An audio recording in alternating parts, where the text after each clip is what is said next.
Well, hello everybody. Thank you for joining me. My name is Robin Couper. I am the global whiskey advocate for the Campari Group. But whiskey is a very broad subject, and that's what I wanted to talk to you about a little bit about my own personal perspective.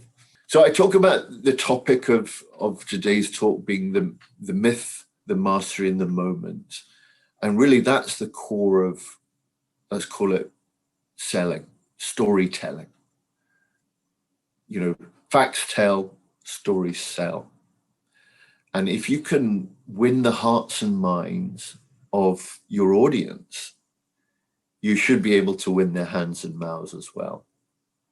So the myth, the mastery, the moment. And, quite simply, I mean, if we're talking about, let's say, Glen Grant, the myth is the sort of historical story, the founding story, the master distiller, the quirky, eccentric founder of the distillery who drove a Rolls-Royce Ghost, a silver Ghost, along the byways and highways of Scotland. He was the only person north of Glasgow to own a car. So that's kind of the myth, The mastery is more of the process. How we actually physically make whiskey, what the ingredients are. And then the moment is that, experience of sipping the whiskey, nosing the whiskey, getting to know it, taking small sips, trying to sort of figure out what those, nuanced complexities, aromas, flavors, etc. I think our biggest contribution to the world has been our whiskey. So we produce probably about 1/2 of the world's whiskey. We are truly a global category. And what that means is that any bar or restaurant or, liquor store, you'll see Scotch whiskey, possibly Johnny Walker or Chivas Regal, for example. So we're a global category. We also, it employs many jobs in Scotland and contributes a lot of money to the UK Treasury. But it's really a lifeblood, it's very much part of our culture in Scotland. And it's our gift to the world, Scotch whisky. And there are some very strict laws that govern the way that Scotch whisky is made. It has to be made in Scotland. It has to be made with a mash of grains. It cannot be bottled lower than 40% ABV, and it must be aged in an oak barrel for a minimum of 3 years. So that's the law that governs Scotch whisky. I mean, there are actually 5 different Scotch whisky categories. The biggest by far is blended Scotch whisky. So that probably accounts for about 90% of all Scotch whisky sales globally. The next category is single malt Scotch whisky. And single malt Scotch whisky has really captured the sort of hearts and minds, the imagination of consumers around the world, particularly in India. There are 5 different regions of malt whisky in Scotland. The biggest by far is Speyside, and represented by, this is the Glen Grant behind me. I got my break back in January 1994. And that was my first job was in Glasgow. And I'd applied for a few jobs and I'd got rejected. I wasn't offered a job until, probably about my 3rd or 4th, maybe even 5th interview. And there's a little message in there, is that if you really want to do something, if you're really passionate about something, don't give up. Never give up. Keep trying. But I started 94 in Glasgow. It wasn't the sexy part of the industry, but I was able to get my foot in the door. And it was a production planning. I was planning production for Johnny Walker, Dewars, all part of the same company. It's called United Distillers, the classic malts, so Talisker, Oban, Lagavulin, etc. And then I moved from Glasgow to Perth, same company, but this was a trade marketing job. So I was production planning, trade marketing, moved to Perth. And then the company I worked for went through a big merger, shut all the offices down in Scotland, moved everything to London. But I decided I didn't want to move to London. I was quite happy living in Edinburgh at the time, so I was in Glasgow, Perth, but I was actually based in Edinburgh, Scotland, small country, get around quite easily, quite quickly. And so I joined a company called Glenmorangie, and that was fantastic. I moved into the sales side of the job. I ran the North America, or the Americas Asia Pacific desk. So I was the sort of liaison guy, based in Scotland, looking after 2 regional-based managers. And then a few years later, I got a job as sales manager, Latin America. Be that guy who represented my country, selling Scotch whisky. You don't always learn, the easy way. Quite often we learn the hard way, and sometimes that can be an advantage in itself, of course. But, it was a tough place because, money was a problem. We had to sort of sell on open terms, on letters of credit, guarantees of payment. Sometimes, containers of blended Scotch would be stolen. They would go missing. They would vanish, disappear at the docks. Latin America, very amazing, interesting, boom bust, quite cyclical, opportunistic, volatile economy. But boy, did I learn a lot, And that then took me to the US. And so the US, much more sophisticated market. We were selling more single malt Scotch whisky than lower price blended Scotch whisky in the US. And so my role there was to be brand ambassador. And brand ambassador is a great role. You've got one foot in the marketing side, you've got a foot in the sales side, but really your mission is to, win the hearts and minds, transmit your sort of passion to your audience, whether it be consumer, influencer, trade, sales, etc. There's nothing more impactful than having somebody from the distillery who speaks in the accent of the distillery from that country, liquid to lips. There's nothing more powerful than that kind of talking about the brand, talking about the history of the brand, talking about the production, and then you're telling all these stories, and the consumer, the audience, is actually tasting it. And that's a very, very powerful, memorable. We talk about experiences, memorable experiences. Currently, right now, the US is the home of Scotch whisky. And what I mean by that is that the US is the biggest market by far. It's the most profitable market. And would you believe that single malt Scotch has been growing every year? Consumers these days have changed incredibly. I mean, we're seeing younger consumers come in. People are drinking better. And people are beginning to appreciate the craft of, certain things that they consume. They want to know more about the DNA. They want to know about the provenance. They want to know more of what's going on behind the label. And they're becoming quite passionate. Curiosity. During COVID, you saw this incredible explosion. People coming together, joining these whiskey clubs, these networks.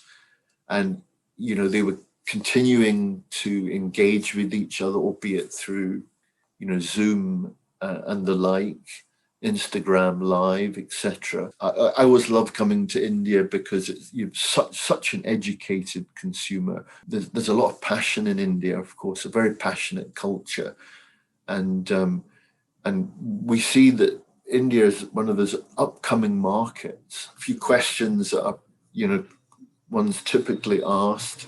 The origins of Scotch whisky. Well, we have records, facts that tell us that 1594, so over 500 years ago, Friar John Core, a monk, was ordered by the King of Scotland to make malt whiskey for the king. So that was in the Exchequer Rolls of 1494, but we think that whiskey was being made in Scotland way before that even. Like I say, we produce about half of the world's whiskey, and we're a global category. And I think around the world, people see Scotland as being the home of whiskey. When one compares it with bourbon's beginning to grow, but it's really an American product where, it's very much rooted in the US. In fact, if you go to America, you will probably see bottles of bourbon that you've never seen anywhere else. But bourbon's beginning to move beyond America's borders. Some of the best distilleries in Scotland, Glen Grant, we're one of the best. We went against tradition, when everyone was making a certain style of malt whiskey. Glen Grant, changed tack. We introduced a different distillation process, which gives us an incredibly fruity and aromatic malt whiskey. Ardbeg is a great distillery. I used to represent Ardbeg. I loved Ardbeg. I think Glenfarclas is a lovely distillery and lovely people. It's independently owned. There's a distillery in the south of Scotland called Bladnoch. Makes a nice whiskey. Isle of Arran. That's another nice whiskey that I like a lot. I could go on and on and on and on and on. What is the myth behind a whiskey? Well, there shouldn't be really any. The myth, the mastery, the moment, that's a nice structure for storytelling. But, it's really about fact, not fiction, and that's what we like to stick to the facts. So, the best way of really navigating your way through whiskey is to, learn a little bit, do a bit of reading, maybe go to some of these whiskey festivals, simply go out, maybe if you're going on to Facebook, Instagram, and joining some of these whiskey clubs or following some of these influencers, go down to your local whiskey or liquor store, liquor shop, ask for a nice bottle of Scotch whiskey. I'm sure you won't be disappointed. But what I warn you is that it can be a dangerous habit in the sense that it will cost you a little bit of money, because there are some bottles there that you would probably hear about that are quite expensive. But, you don't need to be a millionaire. I'm not a millionaire. Many, many people are not wealthy and they enjoy. You can still enjoy very, very good whiskey at very good prices. Glen Grant, 10 years old. Great whiskey, very good price. Well, what goes behind a good Scotch is, good ingredients, good water. We have a lot of good water, good barley, not overaged, not underaged, good barrels, good spirit. If you can make good spirit and you have good barrels and good warehouses, you'll nothing should go wrong, really.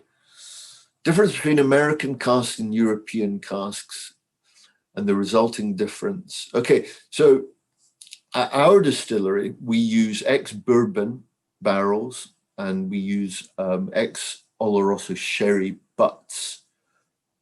So, for example, the 10 and the 12 here, bourbon and sherry. Bourbon will give you that vanilla, that caramel, butterscotch. Sherry, and the sherry that's most commonly used in the Scotch whisky industry is Oloroso.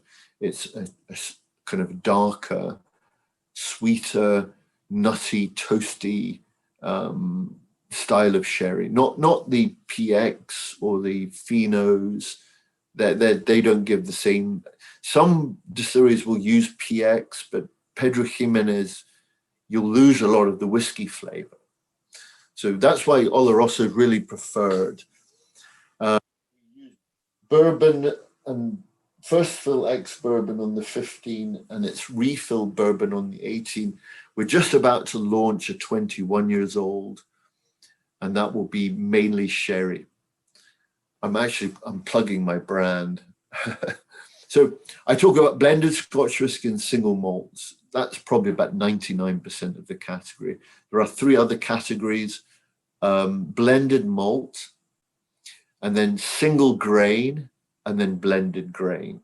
But they're tiny and insignificant. Black Bottle, Monkey Shoulder are two blended malts. And then the only other grain, a Cameron Bridge, I think there was only about 100 of those bottles produced ever. I'm guessing. The Diageo did it was called Hague Club. And that was in a kind of blue perfume bottle. And it was David Beckham, the football player, to be honest with you, I haven't seen it in the duty paid market ever. And recently, when I've been traveling, I haven't seen it. So I'm not sure if they still bottle it. Well, Irish whiskey is actually very much similar to Scotch whiskey in its in the way it's made. A lot of Irish whiskey is blended, as is Scotch whiskey, but they don't produce anything like the volume that Scotland produces.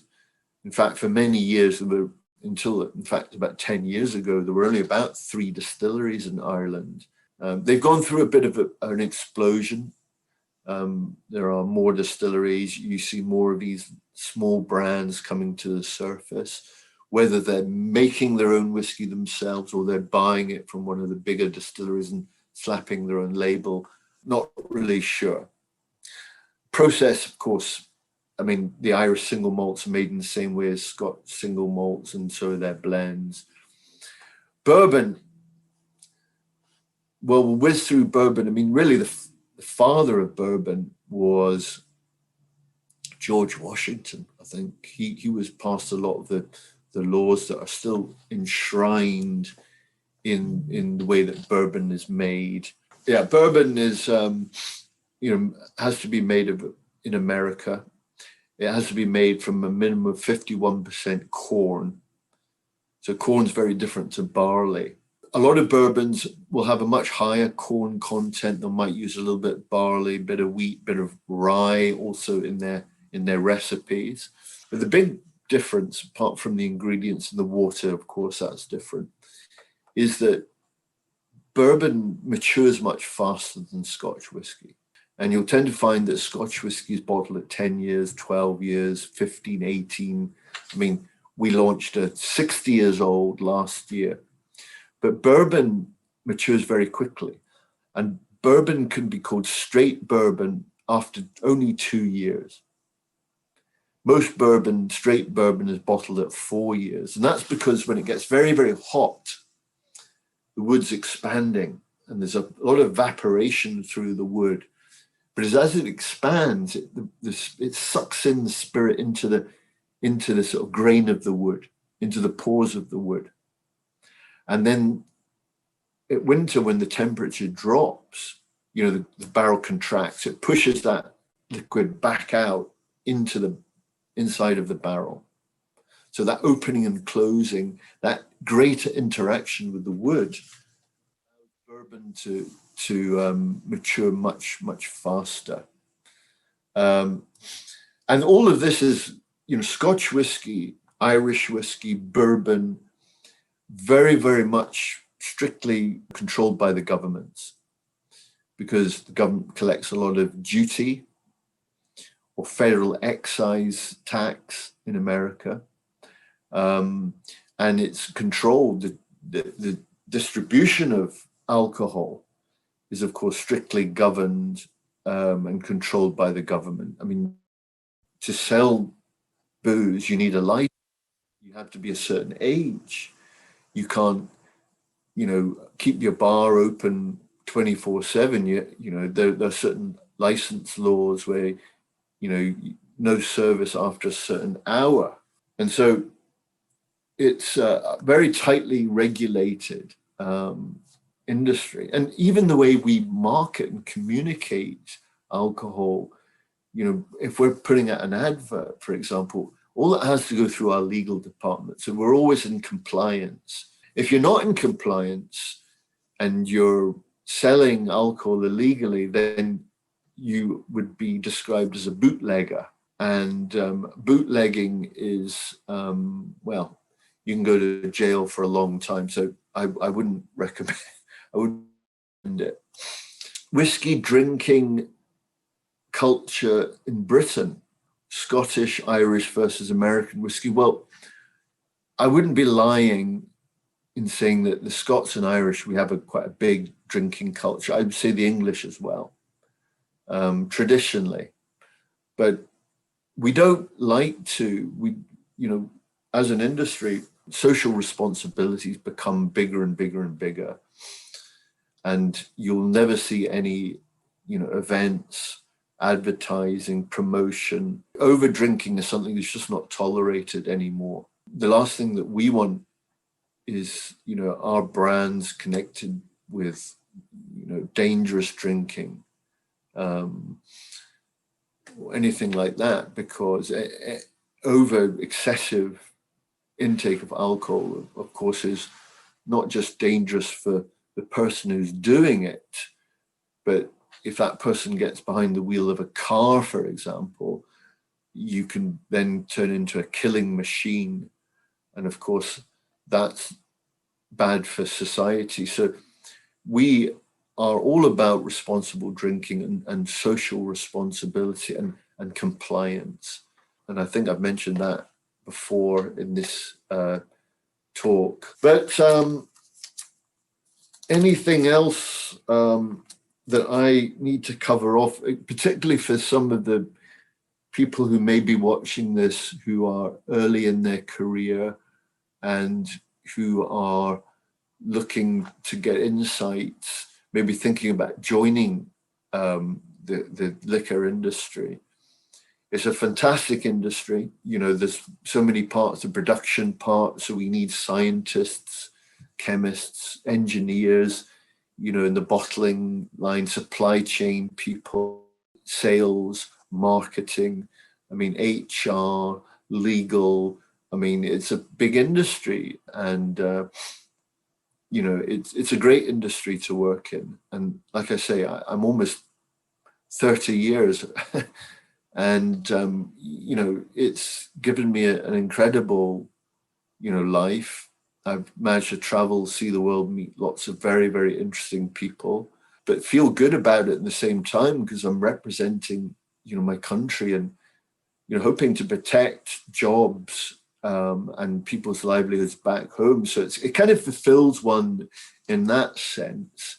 And like I say, there's nothing, you know, it sounds kind of cliched, I guess, but, you know, but I can tell you this from my own experience, that don't take no for an answer. And if you're really passionate about something, you should absolutely give it your best shot.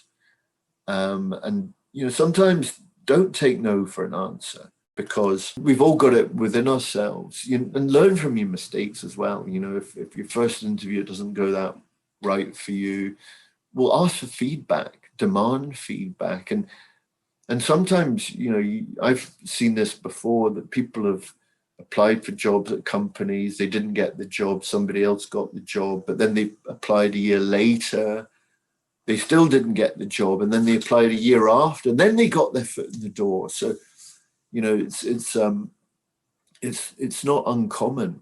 So those are the key takeaways. I hope that, you know, that gives you a different perspective. This is obviously part of the chapter that deals with food and drink. And I'd just like to say a thank you to Della Leaders Club, to Mr. Jimmy Mistry for having the courage and the will to create this platform. I think it's a wonderful platform of sharing stories and sharing perspectives and learning. So thank you, everybody. And and I hope you enjoy this. Thank you very much.